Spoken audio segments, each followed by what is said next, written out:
പുതിയ തലമുറയ്ക്ക് വീരപ്പൻ ഇങ്ങനെ സിനിമയിലോ കഥയിലോ നിറയുന്ന സൂപ്പർതാര പരിവേഷമുള്ള കഥാപാത്രം മാത്രമാണ്.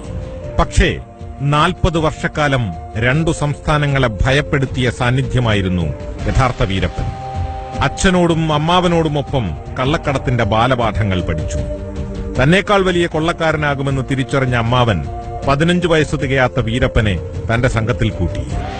അമ്മാവനോടൊപ്പം ചേർന്ന് കാട്ടുകൊമ്പനെ വെടിവെച്ചുകൊന്ന് 60 രൂപയ്ക്ക് കൊമ്പ് വിറ്റ ബാലൻ. അങ്ങനെയായിരുന്നു സാക്ഷാൽ വീരപ്പന്റെ തുടക്കം.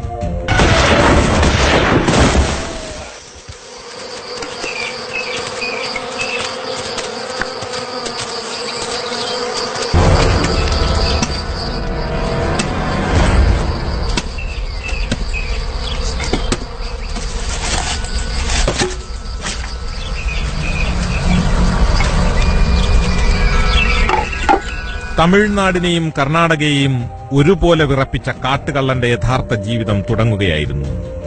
1970-കളിൽ ആനവേട്ടയിലൂടെ കുപ്രസിദ്ധി. വിവാഹിതനും ഒരു പെൺകുട്ടിയുടെ അച്ഛനുമായിരുന്നു വീരപ്പൻ. ഭാര്യ മുത്തുലക്ഷ്മി. ഹനുമാന്റെ അനുഗ്രഹമുള്ള മായാജാലക്കാരൻ. അതായിരുന്നു വീരപ്പനെക്കുറിച്ച് ഗിരിവർഗക്കാരുടെ വിശ്വാസം. വിഹാരകേന്ദ്രം കർണാടക തമിഴ്നാട് അതിർത്തിയിലെ കൊള്ളികൽ, സത്യമംഗലം, ബർഗൂർ മലകൾ. ഇഷ്ടവിനോദമായ ആനക്കൊമ്പ് കവർച്ചയ്ക്ക് വേണ്ടി ജീവനെടുത്ത കാട്ടാനകളുടെ എണ്ണം 2000 കടന്നു. കുറ്റകൃത്യങ്ങളുടെയും കൊടും ക്രൂരതകളുടെയും നീണ്ട പട്ടികയിൽ ആയുധങ്ങൾ കൊള്ളയടിക്കാൻ പോലീസ് സ്റ്റേഷൻ ആക്രമണവും. നിരപരാധികളായ പോലീസുകാരുടെ ജീവൻ അപ്പോഴും വീരപ്പനെടുത്തു. ആനകളെ കൊന്നൊടുക്കുന്നതിൽ പ്രതിഷേധം കനത്തപ്പോൾ ചന്ദനക്കൊള്ളയിലേക്ക് തിരിഞ്ഞു. ചന്ദനക്കൊള്ളയിൽ വീരപ്പൻ നേടിയെടുത്തതും കോടികളായിരുന്നു. വേട്ടക്കിടയിൽ അനുജൻ അർജുൻ പോലീസ് പിടിയിലായി. പിന്നീട് കസ്റ്റഡിയിൽ വെച്ചു മരിച്ചപ്പോൾ തളർന്നില്ല കരുത്തനായ ചേട്ടൻ. 3 അക്ക സംഖ്യയ്ക്കടുത്തുണ്ടായിരുന്ന കൊള്ളസംഘം പലപ്പോഴായി ചെറുതായി വന്നെങ്കിലും ഉരുക്കിനോളം ബലമുള്ള ആ മനസ്സ് പതറിയില്ല.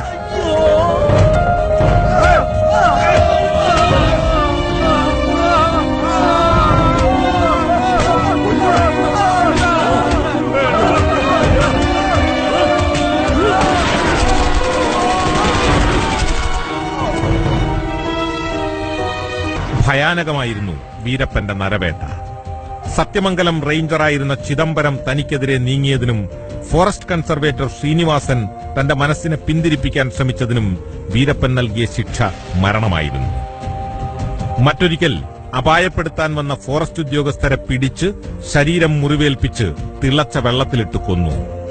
ഇത്തരം നരവേട്ടകളിലൂടെയായിരുന്നു വീരപ്പൻ എന്ന കൊള്ളക്കാരന്റെ വളർച്ച. ആനക്കൊമ്പുവേട്ടയിലും ചന്ദനവേട്ടയിലും വരുമാനത്തിനുള്ള പണം ലഭിക്കാതെ വന്നപ്പോൾ മനുഷ്യരെ റാഞ്ചി വിലപേശി പണം കണ്ടെത്തി. കോയമ്പത്തൂർ ഡിവൈഎസ്പി ചിദംബരനാഥിനെ റാഞ്ചിക്കൊണ്ടായിരുന്നു റാഞ്ചൽ നാടകത്തിന്റെ തുടക്കം.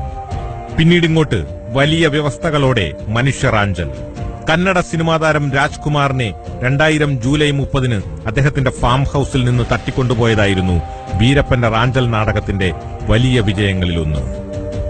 കോടികൾ ലഭിച്ച 108 ദിവസത്തെ ബന്ദിനാടകത്തിനു ശേഷം രാജ്കുമാറിനെ വീരപ്പൻ മോചിപ്പിച്ചു. തൊട്ടുപിന്നാലെ കർണാടക മുൻ മന്ത്രി നാഗപ്പയെ അതിസമർത്ഥമായി റാഞ്ചി ബന്ദിയാക്കി. അദ്ദേഹത്തെ മോചിപ്പിക്കാനുള്ള കർണാടകയുടെ ശ്രമങ്ങൾക്കിടെ കാട്ടിൽ നാഗപ്പയുടെ മൃതദേഹം വെടിയേറ്റ നിലയിൽ കണ്ടെത്തി. ഈ 2 റാഞ്ചൽ നാടകങ്ങൾക്ക് ശേഷവും ഉണർന്നു പ്രവർത്തിച്ച ഇരു സംസ്ഥാനങ്ങളുടെയും പ്രത്യേക ദൌത്യസേന പിന്നീട് വീരപ്പൻ വേട്ട ഏറ്റെടുത്തത് ഏതു വിധേനയും വീരപ്പനെ പിടിയിലാക്കുക അല്ലെങ്കിൽ വെടിവെച്ചു കൊല്ലുക എന്ന ലക്ഷ്യവുമായിരുന്നു. എന്നാൽ പറയുന്നത്ര എളുപ്പമല്ല കാര്യമെന്ന് ദൌത്യസേനയ്ക്ക് ഉറപ്പുണ്ടായിരുന്നു. വീരപ്പന്റെ സംഘബലം കുറഞ്ഞുകൊണ്ടിരുന്ന സമയം. പുറം ലോകമറിയാതെ തമിഴ്നാട് ദൌത്യസംഘത്തിന്റെ ദിവസങ്ങൾ നീണ്ട തെരച്ചിലുകൾക്കും അന്വേഷണങ്ങൾക്കും ഒടുവിൽ തന്ത്രപരമായി കുടുക്കിയ വീരപ്പനെയും സംഘത്തെയും ദൌത്യസേന ആക്രമിച്ചു.